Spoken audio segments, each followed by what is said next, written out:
इतना उसका प्रकोप बढ़ने लग गया, लोग परेशान से होने लग गए कि इस पूरे नगर में एक व्यक्ति ने इतनी दुर्गंध फैला रखी है।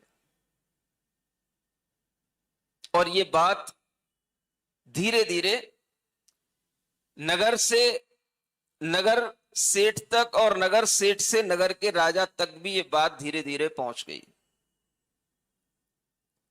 वह मुनि के भेष में वासव देव आगे बढ़ता चला जा रहा।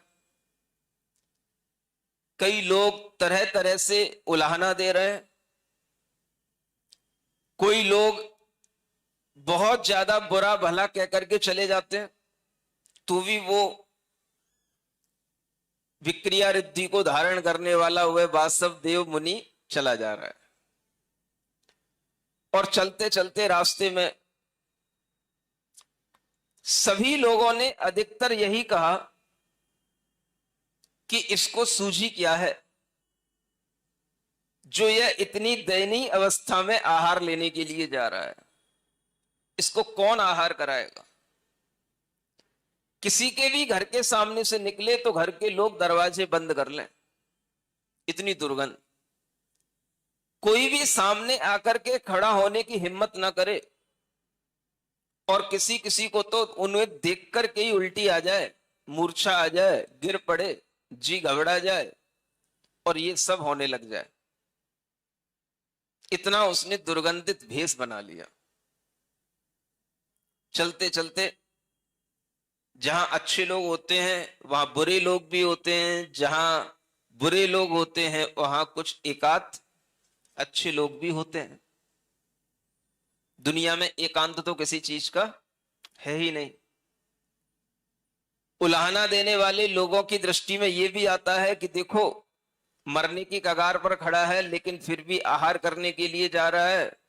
और जिसको साधु में साधुता कुछ नजर आती है तो वो कहता है कि देखो कितना कष्ट का समय है और फिर भी इसने अपनी चर्या को नहीं छोड़ा, फिर भी इसने अपने मुनि धर्म को नहीं छोड़ा।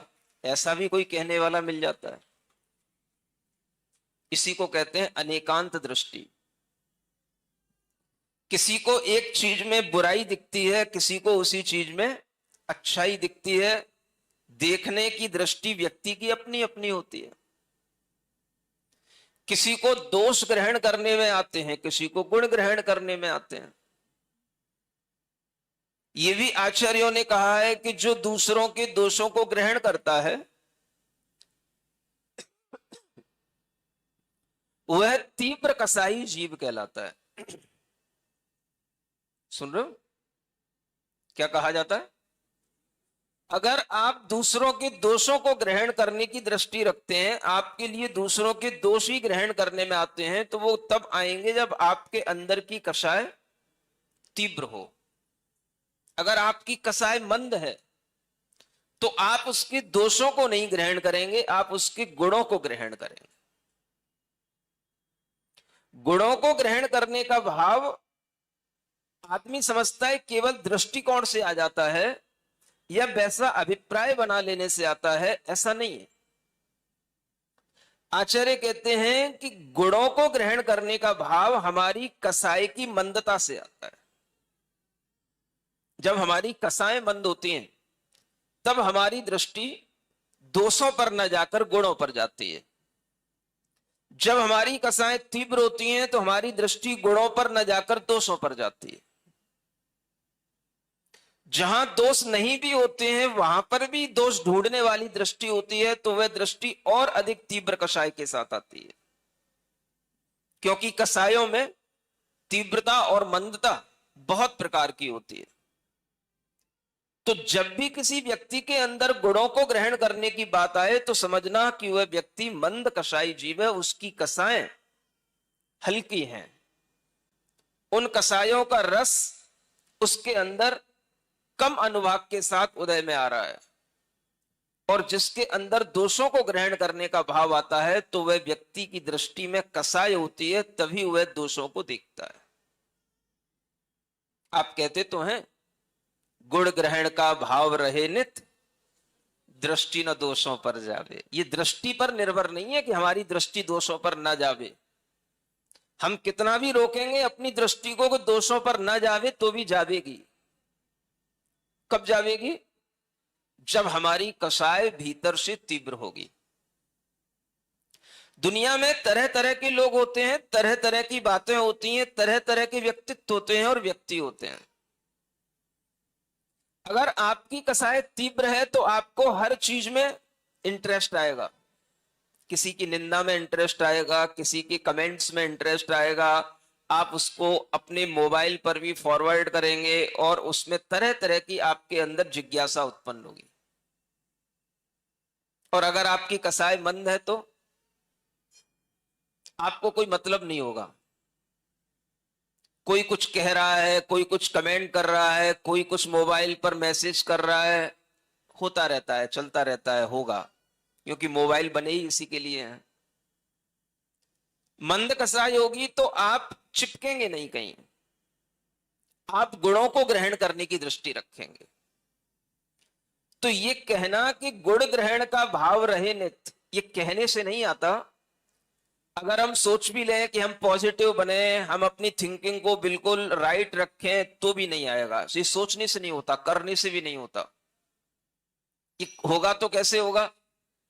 अगर आप अपनी कसायों को हल्का करने का पुरुषार्थ कर रहे हैं, कसाएं अगर आपकी मंद होंगी या मंद करने की आपकी भावना होगी, तो आपके अंदर ये गुण आएगा। कसाएं मंद कैसे होंगी? तो उसके लिए भी यही तरीका है। नहीं समझ में आया? कैसे मंद करना कसायों को? तो उसका भी तरीका यही है, गुणों को ग्रहण करने की दृष्टि रखो तो कसाएं मंद हो जाएंगी, और मंद कसाएं होंगी तो ही गुणों के ग्रहण करने में दृष्टि होगी। इन दोनों का आपस में संबंध है, दोनों तरफ से। सुन रहे हो ना? आप पूछो कि हम कैसे अपनी कसायों को मंद करें, तो जब आपकी दृष्टि दोषों पर जाए तो दोषों से हटा करके उसे तुरंत गुणों पर ले जाओ। नहीं नहीं, वो सामने दिख रहा है, साक्षात उसने ऐसा किया है, मैंने भी देखा है, व्हाट्सएप पे मोबाइल आया है, मैंने भी सुना है, मैंने भी देखा है। अगर आप इस भाव में रहेंगे तो आपकी दृष्टि गुणों पर नहीं जाएगी। आपको शांत रहना पड़ेगा। अपनी कसाएं मंद करने के लिए आपको किसी की बातों में नहीं आना पड़ेगा, किसी से बातें भी नहीं करना पड़ेगी। आपको सिर्फ देखते जानने का भाव रखना पड़ेगा। भाई समझते हैं, बहुत जल्दी कुछ रिएक्ट नहीं करते हैं। तो इससे भी आपकी कसाई मंद बनेगी। और अगर बहुत जल्दी आपने कोई एक और नया ग्रुप बना लिया तो सारा ग्रुप कसाईवान हो जाएगा। अब तो यही डिटेक्ट करना पड़ेगा कि ये मंद कसाई लोगों का ग्रुप है कि तीव्र कसाई लोगों का ग्रुप है। समझ आ रहा है? ये गुणों को ग्रहण करने वाले लोगों का ग्रुप है कि दोषों को ग्रहण करने वाले लोगों का ग्रुप है। यही सोचा करो। अगर कोई मोबाइल में आपके ग्रुप रहते हो तो, नहीं तो मोबाइल कोई तिलांजलि दे दो ग्रुपों से भी बचे रहोगे और इन सब बीमारियों से भी बचे रहोगे। गुणों को ग्रहण करने की दृष्टि मंद कसाई की जीव की पहचान है, और जितना जीव मंद कसाई होगा वो उतना ही सम्यक दर्शन की तरफ होगा, क्योंकि सम्यक दृष्टि जीव में अनंतानुबंधी जैसी कसाएं नहीं होती। उसकी कसाएं इतनी हल्की हो चुकी होती हैं कि उसके अंदर ये शांत भाव इतना अधिक हो जाता है कि अगर उसे किसी दूसरे के बारे में देखना होता है तो वह गुणों की ओर ही देखता है। और चलो सामान्य लोगों की बात छोड़ो, अगर उसे मुनि महाराज दिख जाए और मुनि महाराज में उसे दुर्गंध पहले सामने आ जाए, मुनि महाराज तो बाद में आएंगे, पहले क्या पहुंच रही है अपने नाकों तक? दुर्गंध पहुंच रही है। अपने कानों तक पहले क्या पहुंच रही है? बुरी चर्चा पहुंच रही है। ऐसे रुग्ण, ऐसे दुर्गंधित, ऐसे बीभत्स, ऐसे घृणित मुनि महाराज का शरीर मैंने आज तक नहीं देखा जो इस नगर में आज देखने को मिल रहा है। और वह सब तरह की बातें सुनकर के वह वासुदेव मुनि चला जा रहा है। नगरवासियों की बातें सुन रहा है, उनका रिएक्शन भी देख रहा है। 10-20 लोग तो निंदा करके चले जाते हैं, गालियां दे करके चले जाते हैं, कोई कोई तो थूक करके भी चला जाता है, लेकिन वह किसी से विचलित नहीं हो रहा है, चला जा रहा है। एक आध कोई होता है जो ढंग से देखने वाला होता है और आश्चर्य करता है कि ऐसी स्थिति में भी मुनिचर्या का निर्वाह कर रहा है। कोई कोई ऐसा भी कहने वाला मिल जाता है, और वो सुनता हुआ चला जा रहा है। उसका प्रयोजन तो राजा से मिलने का है, नगर के लोगों से तो मतलब ही नहीं। लेकिन डायरेक्ट राजा के घर में उतर भी नहीं सकते ना, वो चाहता तो वासुदेव विक्रिया करके डायरेक्ट राजा के घर में भी उतर जाता, तो वो एकदम से आश्चर्य का विषय बन जाता। तो वो जो है मुनि महाराज वाली फीलिंग नहीं आती कि भाई ये चल करके आ रहे हैं।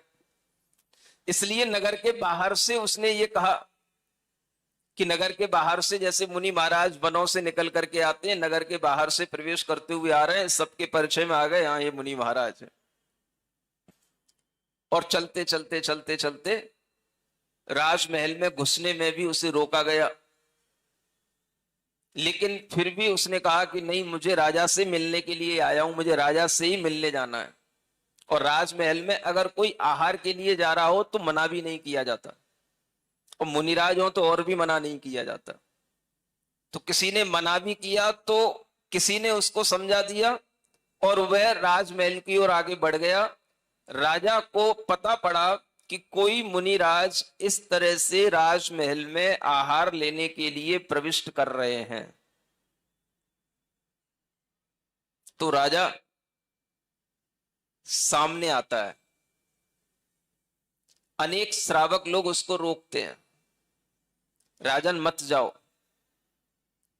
इतनी दुर्गंध आपसे बर्दाश्त नहीं होगी, और यह भी बीमारी का कारण बन सकती है।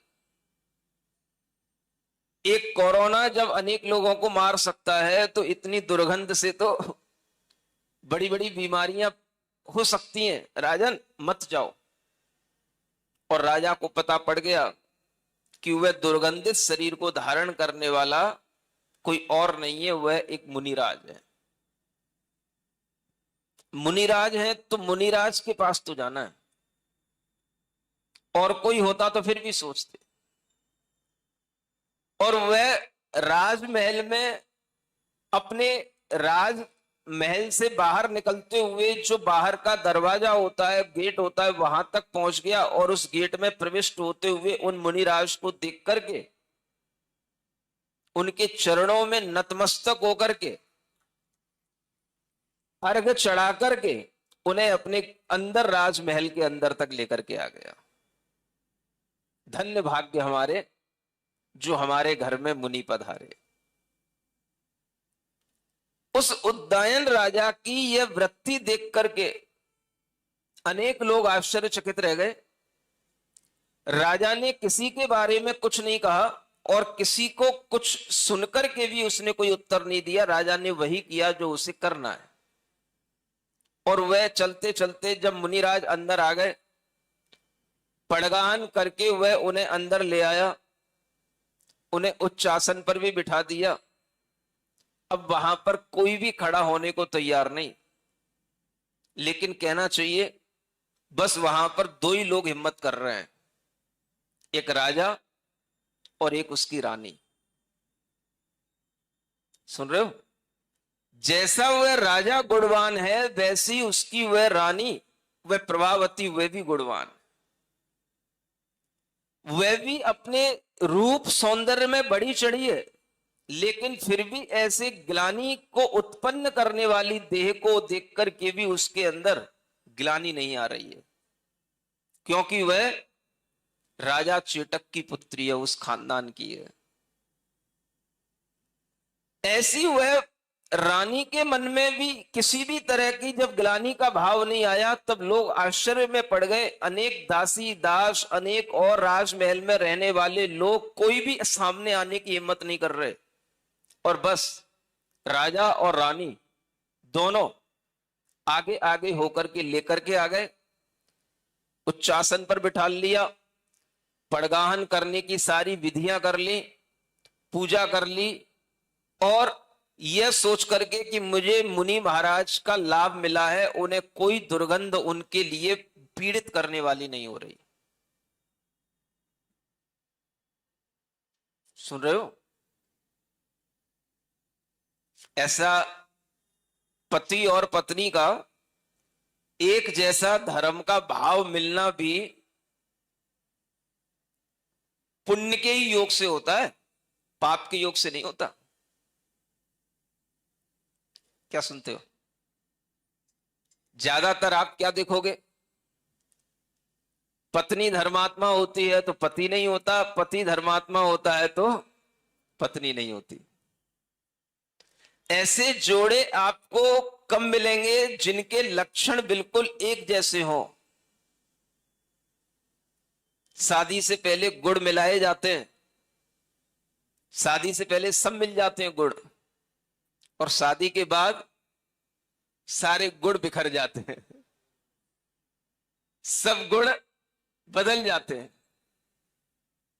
ये गुण आगे भी बने रहें, ये पुण्यात्मा जीवों को ही इस तरह की पत्नियों का लाभ मिलता है कि अगर वह धर्मात्मा है राजा, तो उसकी रानी भी उतनी धर्मात्मा हो, दोनों का दृष्टिकोण एक जैसा हो, विपरीत ना हो, एक द्रव्यार्थिक न्याय वाला हो, एक पर्यायार्थिक न्याय वाला हो। ऐसा विपरीत दृष्टिकोण होगा तो धर्म नहीं हो पाता। इसलिए आचार्य कहते हैं एक समान गुण वाले पति पत्नियों का मिलना, धर्मात्मा पति पत्नियों का आपस में एक समान दृष्टिकोण से आगे बढ़ना, यह अपने आप में पूर्व पुण्य के फल से ही प्राप्त होता है।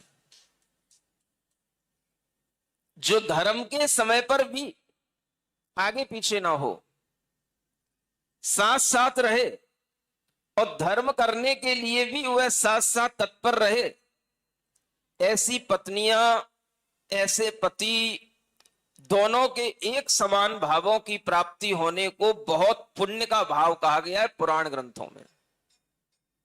और राजा उदयन और उनकी पत्नी की गुणों की प्रशंसा इसी बात में आचार्यों ने की कि ये दोनों राजा रानी एक जैसे गुण वाले हैं। जैसे राजा के अंदर निर्व चिकित्सा अंग समाया हुआ है, ऐसे रानी के अंदर भी समाया हुआ। सारे लोग राज दरबार के, राज घराने के सब इधर उधर हो गए, बस मुनि महाराज के सामने खड़े होने की हिम्मत केवल वह उदयन राजा और उसकी रानी में है। बस आहार के लिए खड़े हुए, आहार दिया, और आहार देने के उपरांत वो तो देव था ही, वो देख रहा है कि राजा ने पूरे विनय भाव के साथ, पूरी नवदा भक्ति के साथ आहार दिया और कुछ भी उसने मुंह मिलान नहीं बनाया। मैं तो इसका मुंह बिगाड़ने ही आया था, इतना बिगाड़ने के बाद भी इसका मुंह नहीं बिगड़ा, तो क्या करे? तो एक आखिरी उपाय उसके पास था कि उसने जो खाया था उसी का वमन कर दिया उसे। सुन रहे हो? सोचो, विचार करो, ये साक्षात इस पंचम काल में घटित होने वाली घटना है या भगवान महावीर स्वामी के समय की। एक राजा क्या इतना बड़ा धार्मिक हो सकता है, इतना उसके अंदर मुनि के प्रति प्रेम भाव हो सकता है, मुनि की गुणों में इतना उसके अंदर आकर्षण हो सकता है कि वह इतनी बीभत्सता में भी बिना मुंह बनाए हुए खुद आहार देने को तत्पर हो जाए। सुन रहे हो? इस सबके लिए सोचने की बात है, आपके लिए भी, हमारे लिए भी। ये सबके लिए सोचने में जब आता है, विचार करने में आता है, तब लगता है कि अपने अंदर वह गुण है कि नहीं। जब सामने हम गुणवान लोगों को देखते हैं तब लगता है कि क्या ऐसी स्थिति अगर हमारे सामने होगी तो क्या हम कुछ ऐसी विचार ऐसी भावना से किसी की सेवा कर पाएंगे कि नहीं? नहीं समझ आया? अगर कभी आपको ऐसे रुग्ण मुनि मिल जाएं जिन्हें सेवा की आवश्यकता हो, वैयावृत्ति की आवश्यकता हो, तो कितने श्रावक तत्पर हो पाएंगे कि हाँ हम सेवा कर लेंगे? सुन रहे हो? ये बहुत बड़ी चीज है। निकांक्षित अंग भी सरल हो सकता है, लेकिन ये तीसरा निर्व चिकित्सा अंग तो कुछ ज्यादा ही कठिन। अंग भी सरल हो सकता है, लेकिन ये तीसरा निर्व चिकित्सा अंग तो कुछ ज्यादा ही कठिन दिखाई देता है। आप सोच रहे होंगे कि अनेक लोग इस तरह की पहले प्रैक्टिस करते हैं तब जाकर के कभी कुछ कर पाते हैं। डॉक्टर लोग भी होते हैं तो सब मुंह बांधे रखते हैं, सब तरह के ऑपरेशन करते हैं, सब तरह का डायग्नोस करते हैं, लेकिन बिना मुंह बांधे हुए, कुछ ना किए हुए इस तरह से करना, ये जिस वैद्य के अंदर आ जाएगा वह सम्यक दृष्टि निर्व चिकित्सा अंग को धारण करने वाला वैद्य कहलाएगा।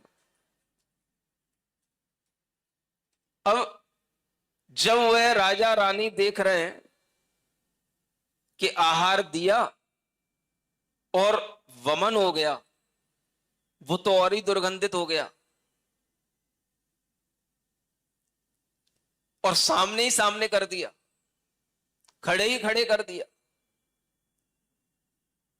फिर भी उस वमन से अपने आप को कहीं दूर ना हटा करके जैसे तैसे अपने को उससे बचा करके, साफ करके, तुरंत ही वे मूर्छित होकर के गिर पड़े मुनि महाराज। तो उनको उठा करके उनको साफ किया, पहले उस स्थान को साफ किया, मुनि महाराज को साफ किया, और अपने लिए पश्चाताप होने लगा कि मैंने ऐसा क्या खिला दिया कि खाते खाते ही वमन हो गया। मेरा दान ऐसा कुदान कैसे हो गया जिसके कारण से वह मुनि महाराज की पीड़ा और बढ़ गई। मुझे तो कुछ औषधि के रूप में उन्हें सेवा करते हुए अच्छा कुछ देना था, लेकिन ये उनके लिए विपरीत कैसे हो गया। हाय मेरा मिथ्या दान, हाय मेरी मिथ्या बुद्धि। ऐसा वह पश्चाताप उस राजा के अंदर आने लगा और मुनि महाराज के चरणों में गिर पड़ा, क्षमा मांगने लगा। आपके कष्ट के लिए मैं क्षमा चाहता हूं, मेरे कारण से आपको इतना कष्ट हो गया। सुन रहे हो? बस परीक्षा की भी अति हो गई, और जहां अति हो जाती है वहां पर इति हो जाती है। इति माने द एंड। जब इतनी परीक्षा होने के बाद भी उस राजा ने उन मुनिराज की इस तरह से सेवा कर ली, तो तुरंत ही वहां पर सारा का सारा वातावरण बदल गया, और वह जो मुनि महाराज थे वो एकदम से अदृश्य हो गए, और वह चमकता हुआ वासव देव उनके सामने खड़ा हो गया और आकर के राजा के चरणों में गिर पड़ा। सारा वातावरण बदल गया एकदम से। अलग ही तरह की जगमगाहट, अलग ही तरह की चमक, रोशनी, सुगंध उस स्थान पर जहां पर वह हार लिया था, सारा सब कुछ एकदम से परिवर्तित हो गया। और वह देव, वह राजा और रानी दोनों के चरणों में प्रणाम करके कहने लगा, मुझे क्षमा कर दो,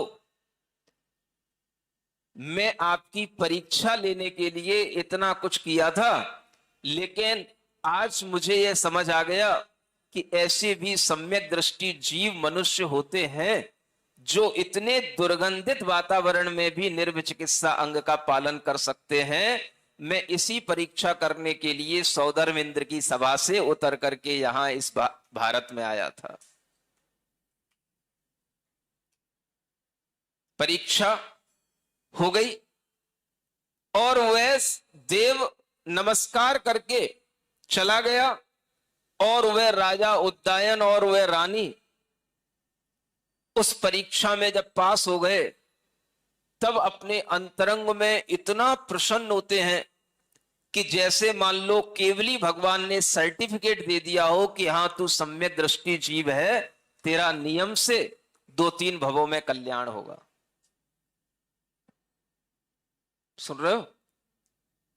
ये सर्टिफिकेट भी अगर कभी मिले तो कितनी बड़ी चीज होगी। कोई परीक्षा लेने आया हो और उसकी परीक्षा में वह सम्यक दृष्टि जीव अपने आप में महसूस करे कि मेरे अंदर यह सम्यक दर्शन का अंग था, यह सफल हो गया और मैं इस परीक्षा में पास हो गया, इससे बड़ी परीक्षा दुनिया की और कोई हो नहीं सकती। बाकी सब परीक्षाएं तो इसके आगे छोटी परीक्षाएं। यह भाव जिसके माध्यम से वह मुनि महाराज भले ही कैसे थे, विक्रिया से बने हुए थे। सुन रहे हो? सम्यक दृष्टि जीव ये नहीं देखता